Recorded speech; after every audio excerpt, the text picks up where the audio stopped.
Johnny's got the cash. I don't know who has the diamonds. Shit! That biker piece of crap better not be pulling nothing. Come back and see me. Okay, one sec. Let me look that up.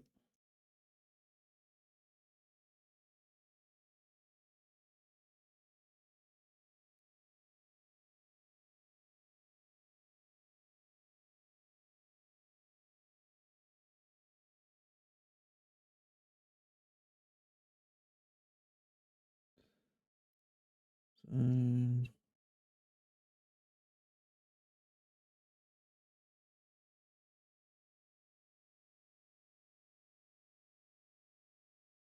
oops.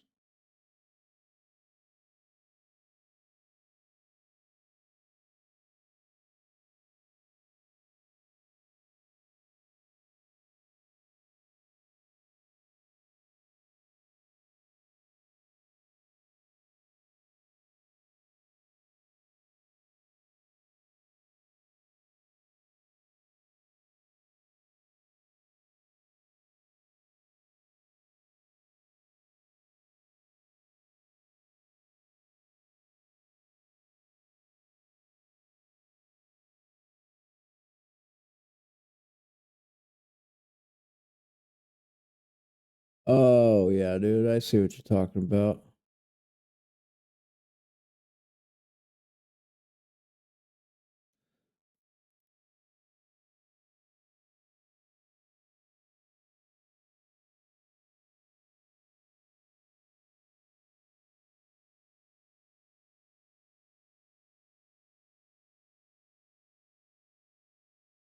That looks like a Ninja 650. No, CBR 1000, but it's single-sided swing arm. Huh.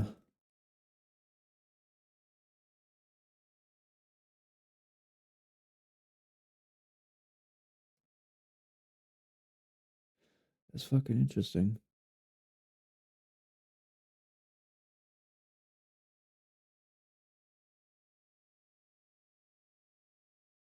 Yeah, that's exactly what it looks like. It looks like a CBR 1000 to me. It just has a single-sided swing arm, so it's like a CBR 1000, a newer one, with a single-sided swing arm.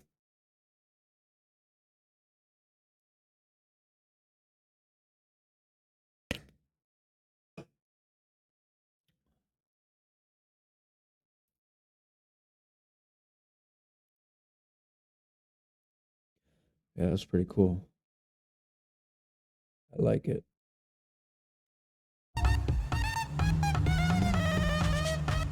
Modded classics version.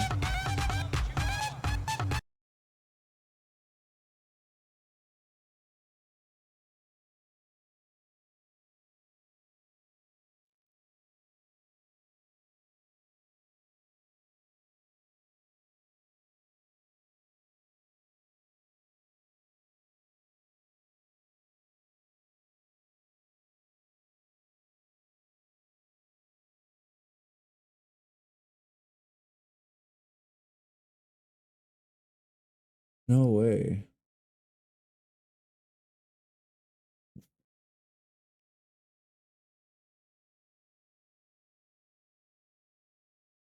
Bro, that's fucking sick.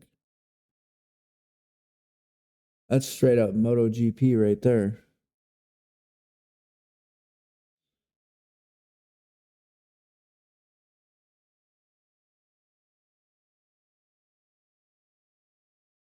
Heck yeah, man.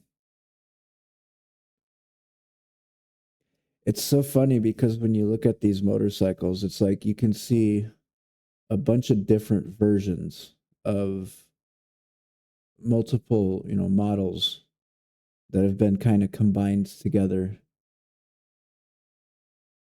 Rockstar's famous for doing that.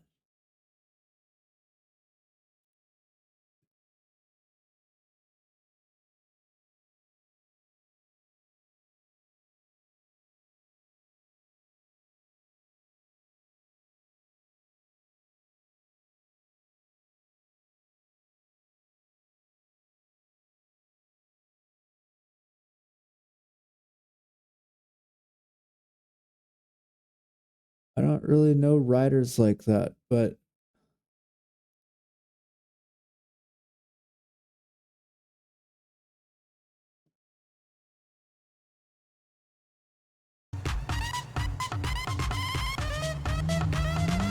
Will queef a dog. lively response.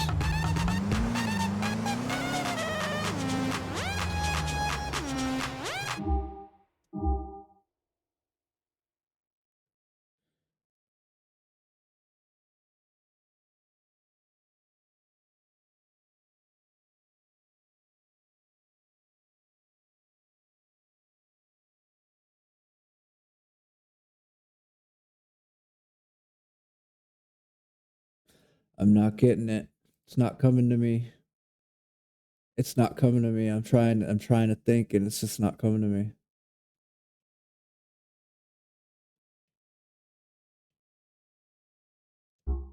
In 50 yards, turn left.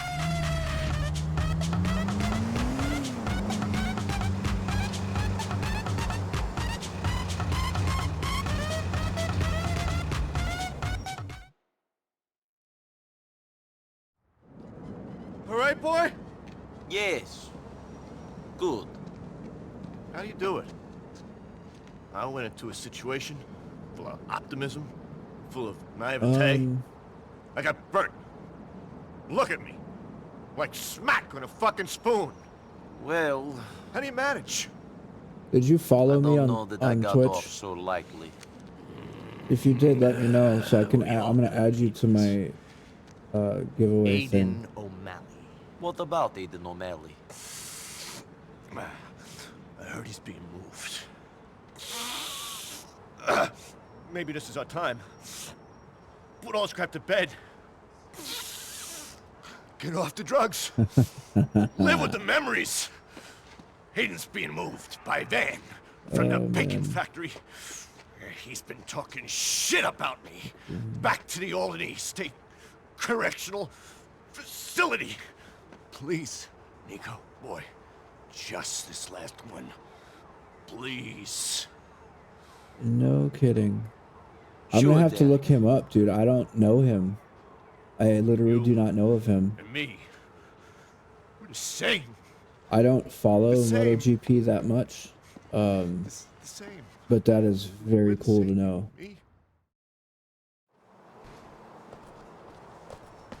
Hang on one sec. Let me look him up. Mick Doohan.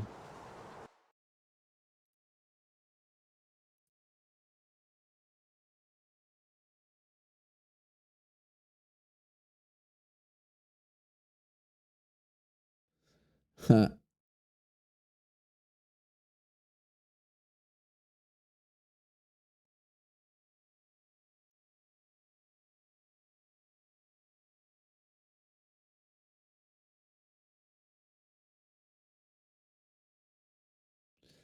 Yeah, it's such a badass bike, man. Oh my god. Hang on, let me add that. I want you to show you what I'm looking at.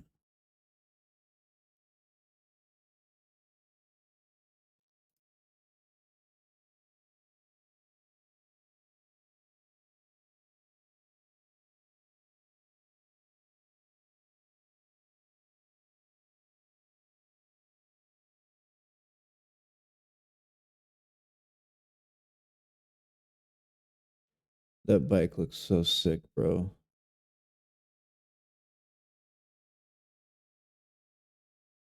Before I die, I would love to ride one of those.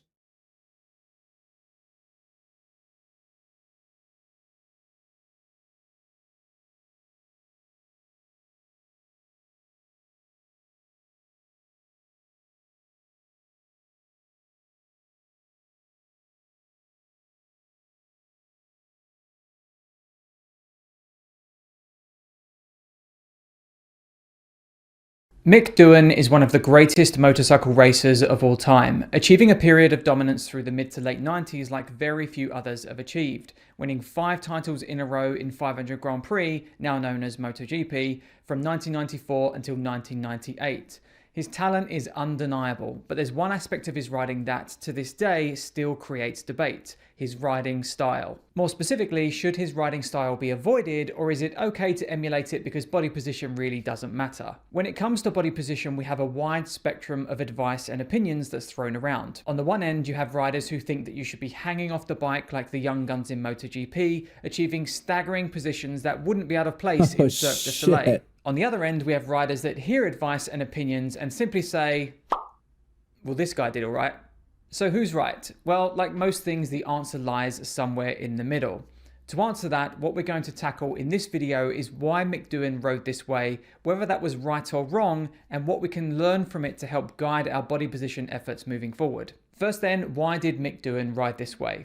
To come to a conclusion on this, we can go by two things: what Mick has openly said himself on how he rode, and to take a broader view on the things that happened to him, as well as the era he raced in where his style wasn't uncommon, albeit not quite as extreme. Jumping straight in then, let's hear from the great man himself when he featured on the Gypsy Tales podcast. Yeah, everyone's got a bit of a different style, and I think a lot of the styles back then were from dirt biking, you know, and especially on a left-hand side, a left-hand turn. Everyone sort of got a bit of a... For me, left-hand corners were sort of always a little bit easier than right. So from I think dirt tracking. Yeah, and you know, and I'd sit down, you'd sit across the bike. Yeah.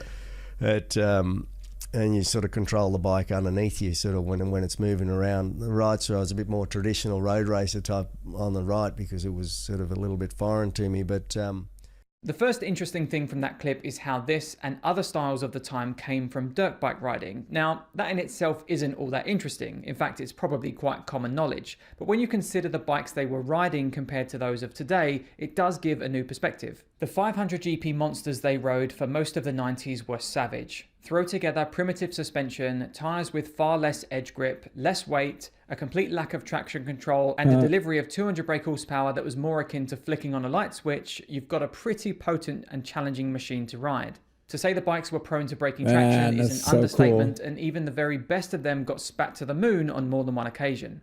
This is why the best dirt bike riders in the world were getting the seats and doing well in 500 Grand Prix, like the Americans and the Australians, because they could handle the machines better than the wheels in line road riders of the time and those coming up through the lower classes. And because we have the best dirt bike riders on machines that are prone to breaking traction at the worst possible times, the styles carried over, where it was more about getting the bike into the corner, leaning it over for as little time as possible, and then firing it back out again. And when they're in the corner, they keep the bike underneath them to help manage that movement and to catch any big slides, while also putting themselves in a less flickable position should a high side occur. It was only once the engines improved and became more manageable that we saw Europeans and other riders coming up from the 250 classes having more and more success, because they didn't need high-level dirt riding skills to be fast. Another interesting anecdote we heard from Doohan is that his riding style differed going left to right.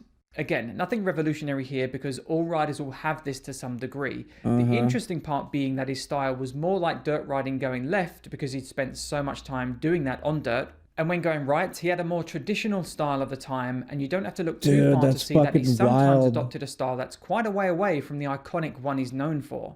One other factor to consider with Doohan is his injuries. After a horror crash and an even more horrific operation attempt from a local doctor after the Dutch Grand Prix in 1992, Doohan had severe problems with his right leg, a leg that at one point was on the brink of being amputated because of infection. By his own admission in previous interviews, all of this meant that he simply didn't have the strength in his legs to ride as he wanted to. And anyone that's tried to hang off with zero lower body support will know that it's very difficult. And when you don't have proper support from your legs to support your upper body, its natural tendency is to move more central on the bike. All of these factors come together to create the style you saw from Doohan and the other riders of the time. So, does that mean that his style was right? Well, as I always say in this conversation, you need to understand the fundamentals of body position that you'll hear from myself and any modern day coach. And that is to create a stable position that allows you to ride how you want most comfortably, while giving the bike what it wants from a stability and lean angle perspective. So, did Doohan have those fundamentals in place? Well, he would have most definitely been given the bike what it wants. Controlled rider inputs while allowing the bike to do what it needs to do underneath him. And he did that in a way that was comfortable to him. The only point that you could contest is that he and others weren't doing what they could have done to help the bike from a lean angle perspective. Now, could you argue a case that he could have got benefits from riding in a more modern position? Yes, of course. We know fundamentally that more mass inside the center line of the bike means you'll lean the bike less for a given speed. Or said another way, you can go faster around a corner at the same lean angle. But when considering the era of racing, the bikes they rode, and his personal circumstances, it's not as simple as saying that's what he should have done. If riding in a more modern position meant that he couldn't ride in the way he wanted to be fast, is it the right position? Ultimately, his style was right for him, given his previous experience, the era he rode in, and the machine he had to tame. Things did start to change though. Even though we have evidence of riders using more modern positions even back then, as the bikes became safer and more user-friendly, we did see these positions get more and more popular as riders looked to gain any advantage they could. And as we move closer and closer to present day, we can see things getting more and more extreme. Something Valentino Rossi should get huge credit for, because on more than one occasion he reinvented his style to stay at the top. And if anything, he is a key indicator against the argument that your style is your style, because he showed that you can change it to gain a competitive advantage. So, circling back to the original question then, in the case of chin down riders versus old school cross-uppers, who's right? Well, let's hear from Mick once more before we close this out. It's too extremes. Generally, it wasn't so much about the style, what sort of style you got or how you looked on the bike. It was what worked, what felt comfortable, and that's what a lot of guys go, how should I sit on the bike, and how do you feel comfortable? Everyone's got a different style. It's like, what's fast, what works for you.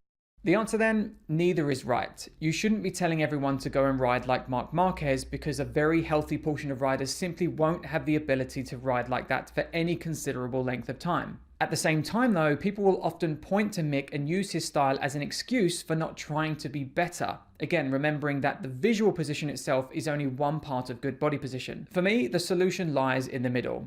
We know there are benefits to gain from moving inside the center line of the bike, so aiming for a good neutral position on the bike is a great first step. From that position, you can then work to create the stability and comfort that you and the bike need to go fast. If you want to take it further and move more to the inside and that works better for you, great. If you can't quite get to this neutral position but you can still demonstrate great body control and feeling on the bike, also great. For your average rider, these visual nuances in style are absolutely fine in my view, so it's a solid point to start from and something I'd advise everyone work to achieve. That said, at the top of the sport things are changing, and body position is now more integral with the performance of the bike than ever before due to the aerodynamic changes we're seeing on them. And this is something I talk about Those in shots this video are incredible. here. So, what are your thoughts on Doohan's position and your style? Those shots are absolutely incredible. Dude, I've never even gotten close to getting my elbow to the ground. Like, that's so wild to me. I've done track days and stuff. I've never raced, but I've done track days, and the first time I touched my knee to the ground was probably one of the greatest feelings I've ever had. It's so fun when you finally touch your knee to the ground. And yeah, dude, that's interesting. I'm glad you made me watch that. That's freaking cool. I'm glad you brought that up. That's awesome, bro.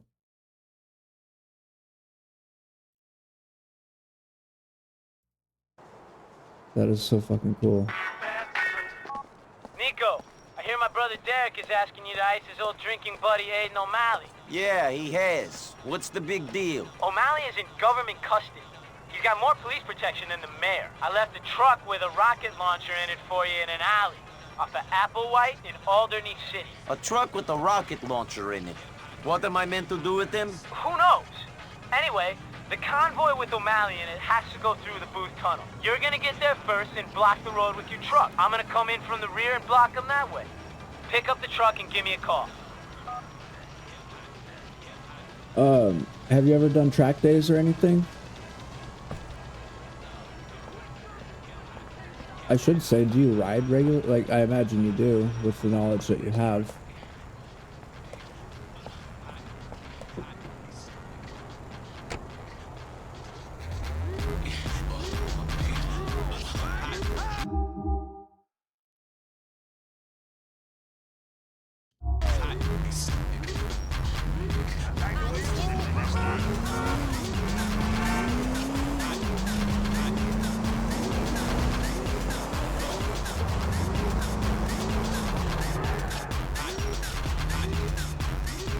Let me add you to this list. Hang on 1 second. I gotta put you on the wheel. The spinny wheel.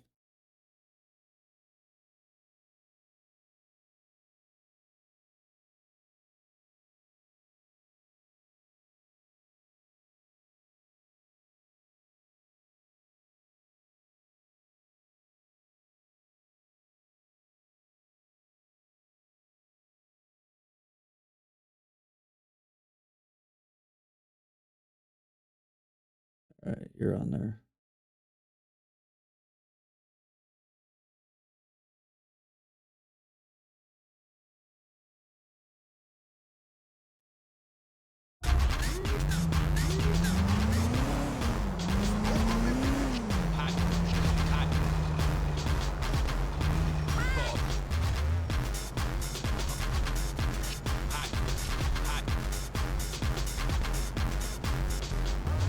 I mean, in my opinion, you don't need a high performance bike to be a badass on it. Yards. My Turn first motorcycle was a left. Immediately Kawasaki Ninja left. 500, and I put that thing through things that those bikes were definitely not designed for. Turn left. It eventually, after I crashed it 2 or 3 times on the track, it ended up turning into a stunt bike. Yards. Turn right. And those Ninja 500s are like my babies. I love those things. Route. Yeah, a 150 Honda, dude, you can get some stuff done on that, for Turn sure. left. Not about the size of the engine at all. It's how you apply it. In 100 yards. Turn left.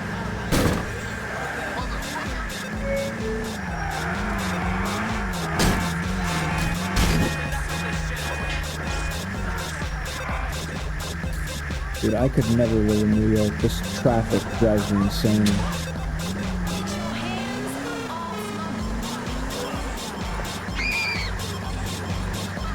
You have arrived.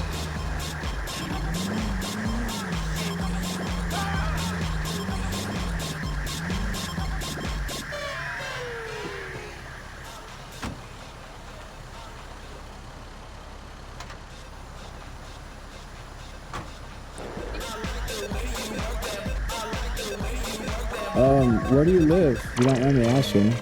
I'm not gonna tell me like city or anything, but what state are you in? Are you in the US or are you somewhere else? Being that it's you might be in the US. I didn't realize what time it was. It's late for me.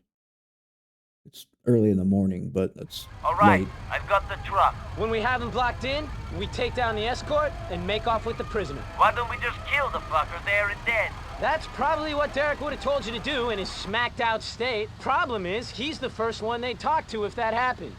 We gotta make this look like a prison break. Great. They're leaving the old cop shop now. Should be at the Booth Tunnel soon.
I'm in position, Pecky. All right, man, we're coming to you. Take out the escort, but keep Derek's pal alive.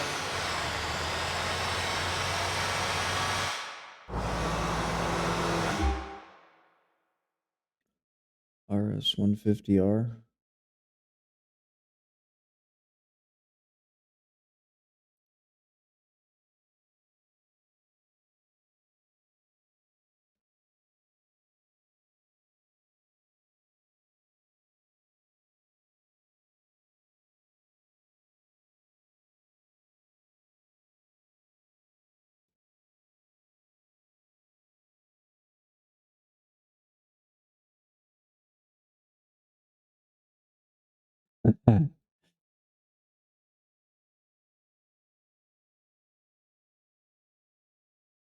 Dude, that's actually pretty sick.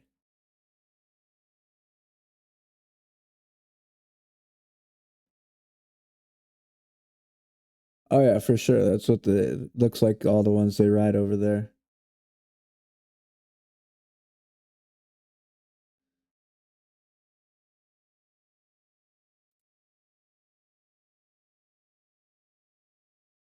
So sekarang ni dah tak ada tempat nak letak signal. Okay. So yang spoiler ni untuk V2 je ada, pun tak tahu apa function dia. Untuk nak terbang.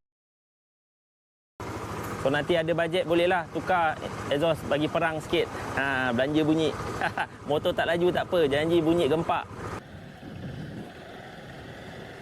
Okay, so RS ni banyak orang selalu review atau selalu komen cakap pasal seat dia keras kan. Bagi saya memang ada rasa keras. Memang keras sikit daripada seat biasa, tapi saya suka. So it has a clutch and a shifter, but it's like a scooter. That's what I'm getting from this. That's what it looks like.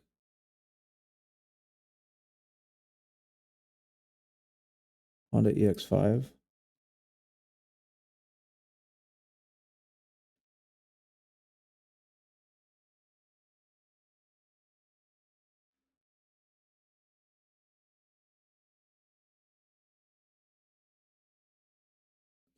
Dude, that's crazy. These are the type of bikes, bro. I have no experience with any of these. It's wild.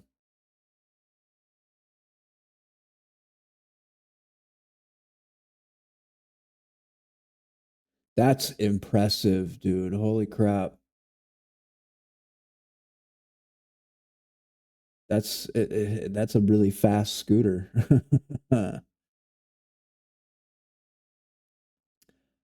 One of the first motorcycles I actually rode on the road. I started riding dirt bikes when I was 8, got a YZ80. I had a 78 YZ80, and then I ended up getting an 84 YZ80.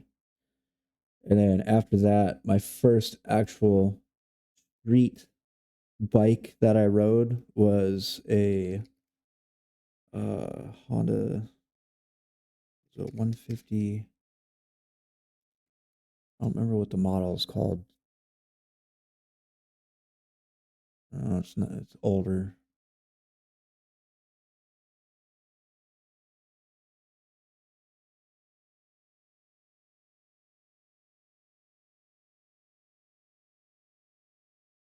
Yeah, Honda Elite. That's what I had. I had the Honda Elite, bro.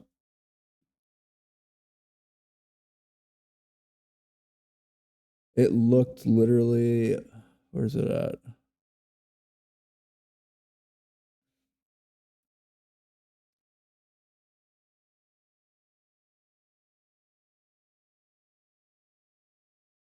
It looked a lot like this one. The silver one right here.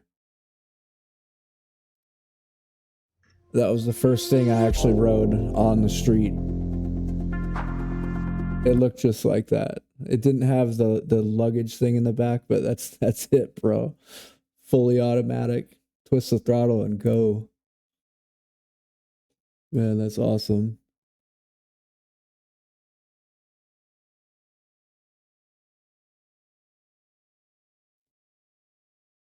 Oh yeah, I'm sure. I am absolutely sure. I've seen some of the craziest, dude. People race fucking lawnmowers.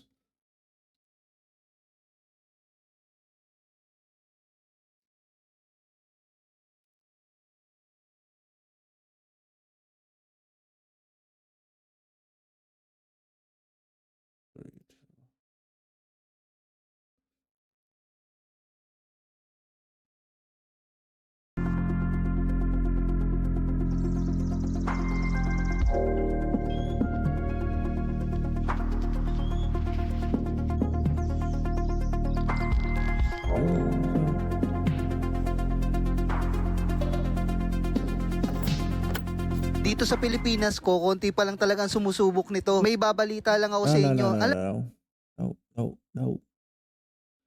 Not what I'm looking for.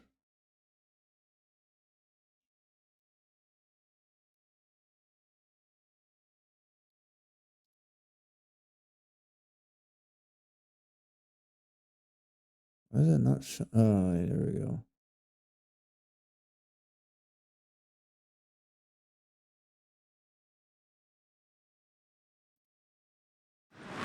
Untuk mulakan perlumbaan 5 pusingan. Yes.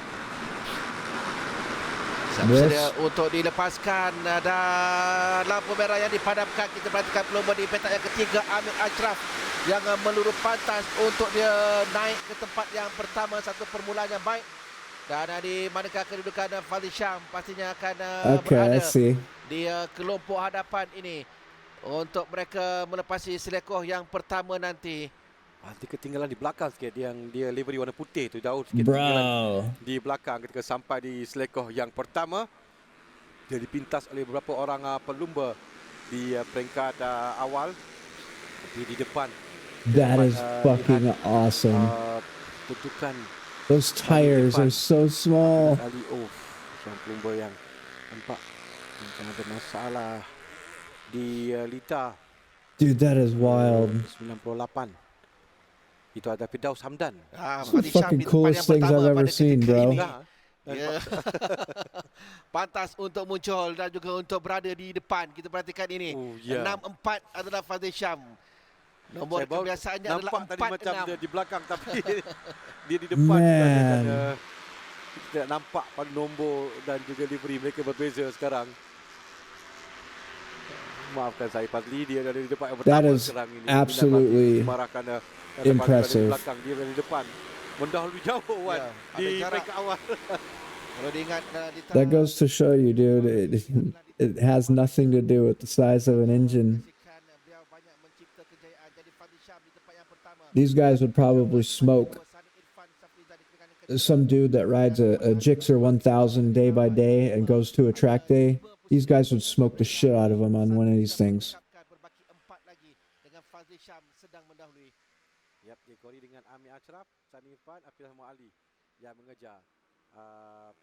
Boy ketinggalan jauh sikit di belakang tempat yang kelima, dan kelompok yang belakang tu adalah 3 pelumba. Yeah, they only need the shorter part of the track because you know you're not looking for top speed or anything. All you want is the twisties. That's really cool, dude. Cuba mengejar sekarang ini. Fadli Syam menggunakan pengalaman yang terkeluar di awal perlumbaan tadi untuk berada di depan. I love it. Ini baru ada kelompok yang kedua yang kita lihat dengan Suhadi Rahmat tadi berada di hadapan, tapi di depan sekarang mulai mengejar. Dia mulai rapat dengan Fazli sekarang ini. Oh shit. Terjatuh di situ. Langkah tu adalah Alif Aiman Tumiran yang terkeluar dari perlumbaan kerana ada pergeseran antara 2 pelumba tadi. Dude, that is awesome. I love it. Alif Aiman Tumiran yang terkeluar dari perlumbaan. I would have a fucking blast on one of those things.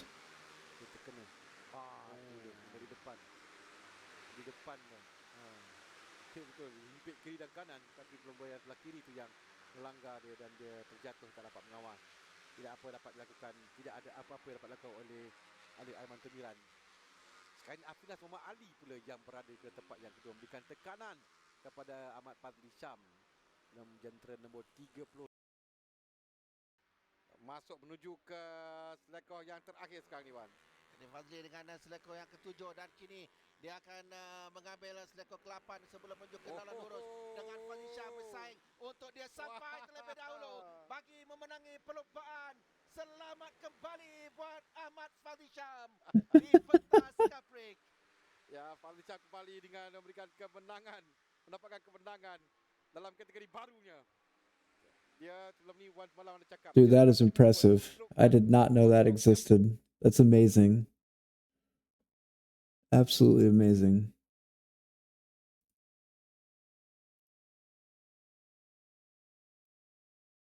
Heck yeah, man. What's this jerk think he's doing? Hey, Mitch, can you find out what this guy's up to?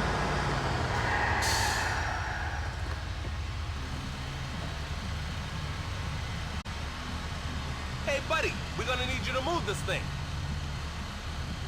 I got a bad feeling about this.